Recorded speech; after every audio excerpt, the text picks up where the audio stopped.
Alors, tu as mis Joël Kadendanga, patron, il y a Impact News, et tu as été sur la mouké à faire Sokimo, et pourquoi pas aussi investiture et gouvernement, ou député révolutionnaire, il va saboter.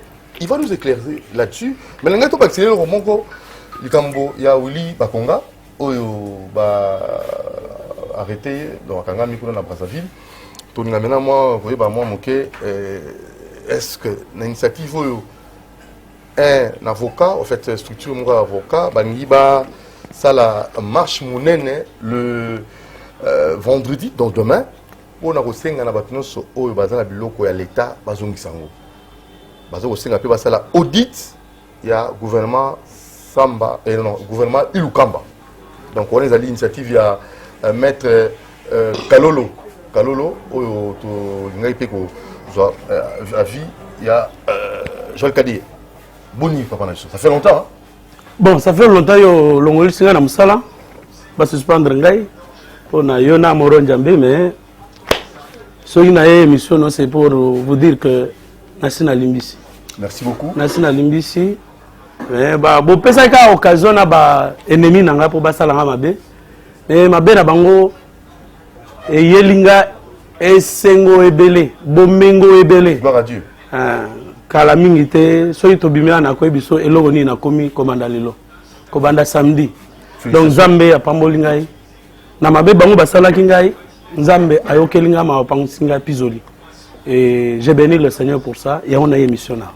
Merci beaucoup Joël Kadé na ndengo limi ba excuse à mon Nzambe à Doudou Montiri au qui pas pour vous nuire et là qui moi vraiment, ma belle, moi, ça, toi, famille, ma belle, c'est une intention, ça, ma belle, donc, aux gens, on cœur. Tu as affaire Sokimo contre Kibali. Ils ont des niveaux comme moi. Donc, oui, bien, mboka na biso eza makamususu epesa kanda. Kanda po na nini? Omoni portefeuille à l'État, bandeko na biso ba dignitaire na tango ya Kabila, basala ki yango biloko na bango kolia. Merci pour la mutuna ndeko. Namboka na biso yo vraiment makamususu ekomi ko sala mutu pasi. Mutu pasi parce que le loyo Kibali azali parmi les grands contributeurs na trésor public ya mboka na biso. Ezara mbongo Kibali, ce qui a premier était à deuxième grand contributeur na trésor public na caisse à l'État. Ce qui a premier était à deuxième. Donc c'est avec mbongo Kibali a futa en termes ya taxes, redevances. Il y a droit au niveau de Foutaka. Nous devons foutre un agent de l'État, pas fonctionnaire de l'État. Attaque kuna na Ituri, même na Otuele. Gouvernement provincial et Foutaka, bas service de l'État nous sommes et Foutamaka na mbongo ko Foutaka et pas à Kibali. Donc c'est le plus grand contributeur. Ce qui fait qu'aujourd'hui, vous allez entendre que ba rébellion et bandit soukuna, tant on va fouta batouté. Parce que pas c'est comme ma casse, parce que ba bloquer ba compte, il y a entreprise Kibali. Mais va bloquer ma compte sur base de quelle action? L'action est menée par qui?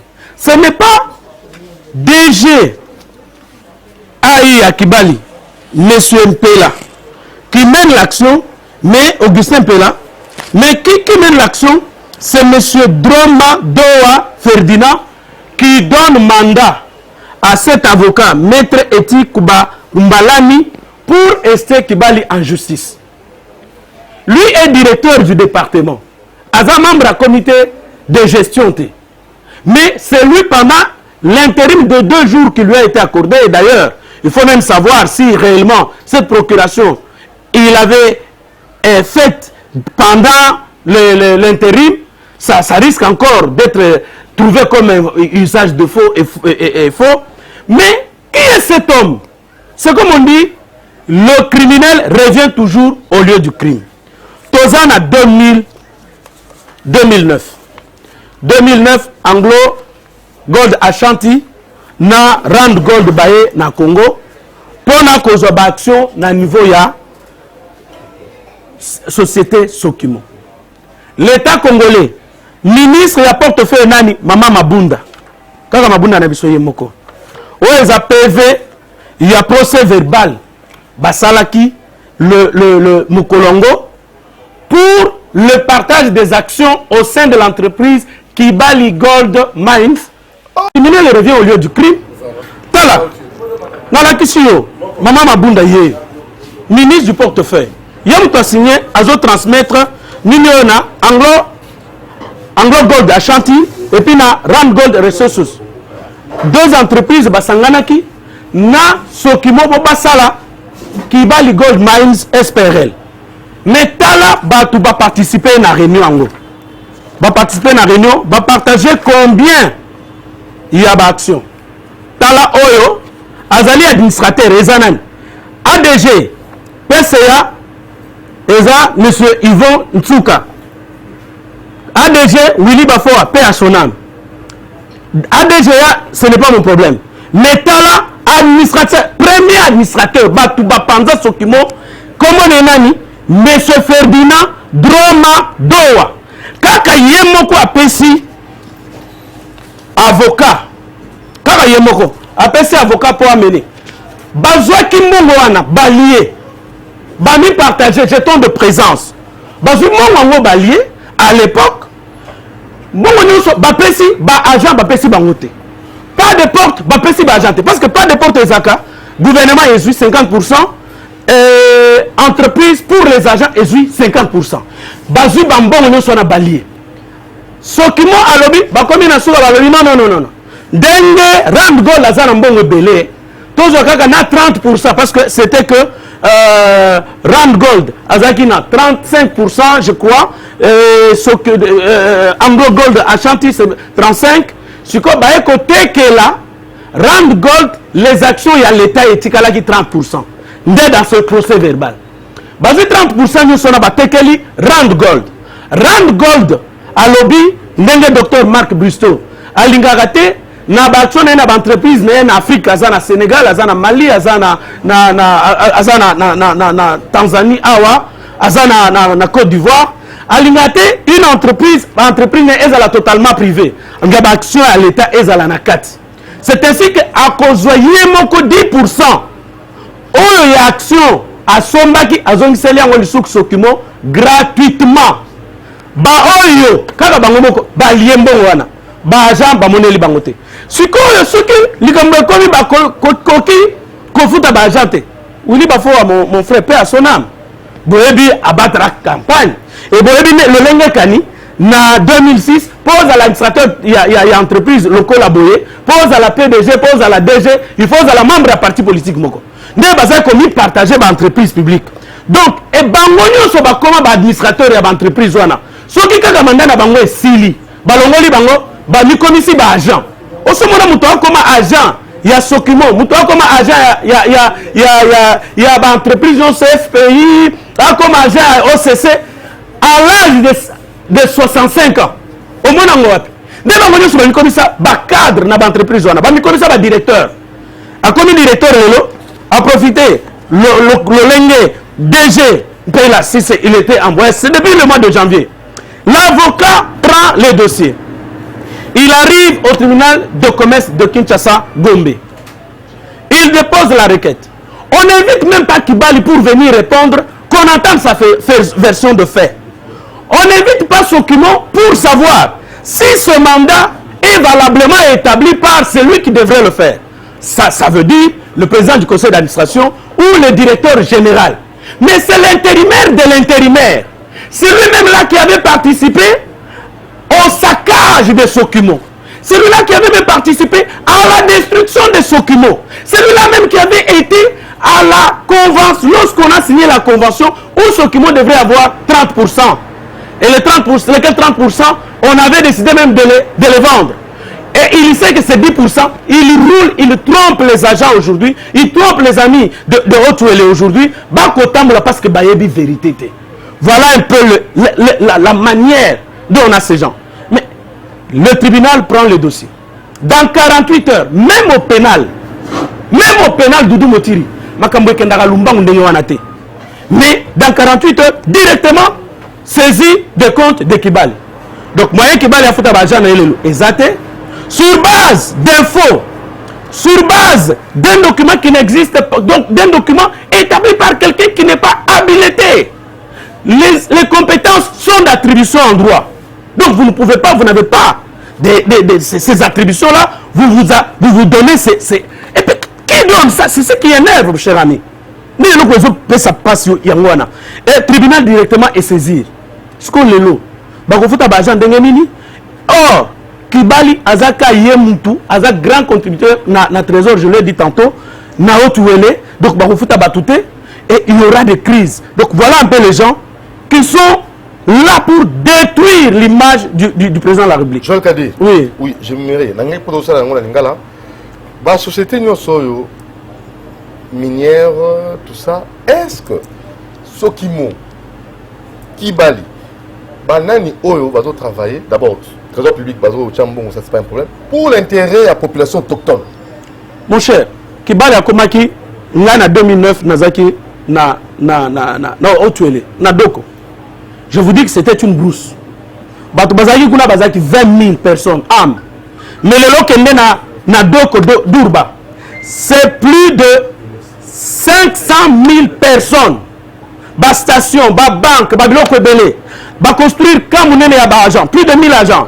Ba délocaliser, ba relocaliser batou. Na ba tombo, na nyonso, na église ba construire stade o ezakuna, eleki ba stade municipal na biso nyonso. Stade o ezakuna eleki ya Lupopo. Stade Kibala Sali. Stade o ezali kuna. Ba sali ba hôpitaux, ba sali ba institut supérieur, ba construire na mbongo na bango. Donc ça profite à la population. Mais maintenant, mais banani ba kolia mbongo oyo parce que même en termes de dividendes, Kibali a même déjà payé à Sokimo les dividendes futurs, parce que les dividendes on les donne lorsque l'entreprise rembourse mbongo oyo ba defaki na ba bailleur de fonds. Ceux qui bazongi ici, n'est-ce bo calculer bénéfice on a pas partager entre actionnaires. Mais moi je vous dis que Kibali a déjà même payé, versé. Prochainement, ceux qui ont ligné na koelo ba preuve nyonso. Donc c'est pour vous dire, même à table de Gonabiso, Albert Yuma Lobaki. Nous Albert Yuma, propos na yowana? Oui. Papa, mais ça qu'on s'en est là-bas congolais. C'est prendre de. Ils ont qu'on soit congolais net Bayuma. Donc Albert Yuma soit congolais net Bayuma. Mon cher ami, s'il vous plaît, il dit quoi? Que non, au moni FMI, na Banque mondiale, ne baza à la base ya na liana lo mateso yetu. Oui, passe na biso. Mais c'est faux. C'est faux. Alors non, FMI, ba pessimisme conseil, de l'émission de zone à moyen té, alors totika ba financiers, techniques et financiers qui ont de gros moyens pour exploiter ba gisement na biso. Ce que ba bazui ba gisement na biso, ba ko pesa au lieu ba na capitaux frais, ba kaya na ngo kocha comme garantie auprès des bailleurs de fonds, auprès des banques étrangères. Mais ils ont le coup cher frère. Nani a teki le rejet, qui a cédé le rejet, Yacobalt, Nakakanda na Kolosi. Et tous les rejets qui étaient tout autour de Kolosi. Qui était président du conseil d'administration de la GKM? Ezan Yumate, quand même non Azaki Koloba DG Azaki, Yumazaki patron, DGP PCA, Kaminga c'était un figurant. Donc, pas quoi ça va Kinois, pas quoi ça va tout ça, pas nous qui connaissons le secteur minier. Donc, qui a cédé la participation de la GKM dans Mutanda Mining? C'est qui? Mais écoutez, qui était le président du conseil d'administration? Qui était le président du conseil d'administration? Mais c'est Yamokolo, non? Et alors, on prend des Congolais pour la Bayuma pour l'année. On prend les Congolais comme des dupes, comme des amnésiques. Le coup, la Mokimba, Mokomba, Mokoto, Bosani, que ce sont eux. Et puis, ils l'ont fait quand? À l'approche des élections de 2011. Et ça, qu'à la troute, on a FMI Moutoyen qui concède. Et puis, c'est dans Jetler. Bah, côté, gisement minier, moi, je connais. Et prochainement, parce qu'on surprend, dans le cadre de la réconciliation, na Moron Djambe, on surprend, mais prochainement, je vais t'apporter ma preuve belée. Je vais vous dire que c'est pour les élections qu'ils ont fait toutes ces choses. Vous comprenez? Et ils ont un gisement, monsieur Bateka na mboka oyo, na $200,000, na $1 million. C'est grave ça. Dans Jetler à Zouango, à sur le marché international, à Tekengo na $3 milliards. Il y a un côté que la petit nani te akokende kotekela ba grande multinationale ba senior azana to azana raison cher ami s'il vous plaît tozo ba congolais net ba yuma te s'il vous plaît yo oteke ozui eloko otekeli mutu azui dans jetle azui sommet on a 1 million à quel sur le marché international abengi bon Glencore yaka yoza en moyen belé mais na côté na zana gisement na ngana kolezi combien ba négocier 3 milliards ba nani ba sala yuma ba dirigeant na bisoté est-ce que ça biso est-ce que ça banque mondiale est-ce que ça FMI à un moment donné qu'on arrête de se moquer du peuple congolais Doudou Moutili. Voilà, alors dossier Willy Bakonga arrestation naïe. Mon cher Alingeti, en tout cas Mangrokoto comme disent les Quinois. Tango l'IGF Alobaï Nabiso, il y aura des procès. Tozaki ko chateme. Tozaki ko lobane au nom Alingeti azosa makelele atindi ba masa na ngai o ba o yebi. Autant comboté par solidarité confraternelle. Atindi bango ko tirer sur IGF tout ça. Mais le lot tozawat. Yo lobi o yebi na Maman Sylvie na émission Maman Sylvie na biso. Maman Sylvie na ngai.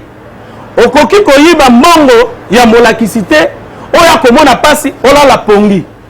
Mais le loyo pongi esili kaka maloba ye alobaki yo oyibite oyibite siko ko kima pona ni kende ko samba bakanga ta ko kanga zo 2 millions ngo bomisa ngo na ndako kende ko ta na chambre ya Edi Kapende bako condamné au 10 ans oko négocier kaka ndenge ba mususu basala kawa babandi ko bela kuna bache bamona na centre nganda ou bien na Caroline mais au lieu uzala ta mayela ndenge na omonique ko sala mabena batu ya pasi ezongeliye.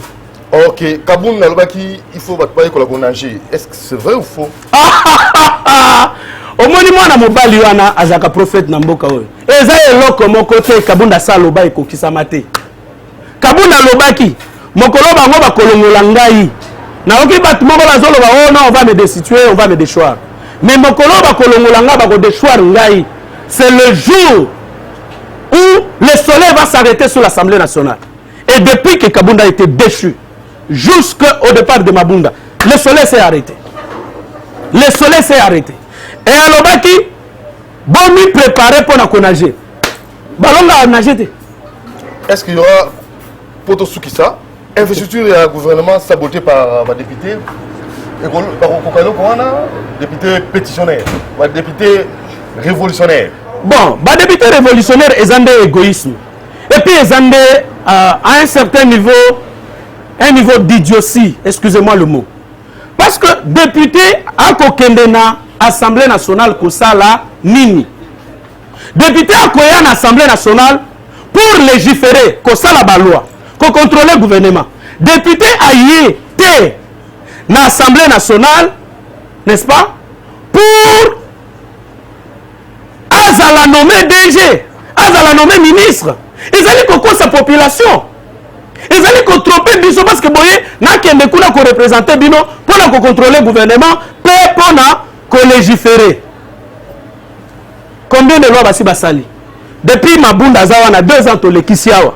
Kaka 4 lois. Loi on paye à malongate et puis ça fait partie de la tradition. Loi sur le budget, donc la loi sur les finances. 2 fois, toutes les 2 années. Et deuxièmement, les 2 lois sur les redditions de comptes. À ta loi mon côté et tikala ko votama na période à Mabunda.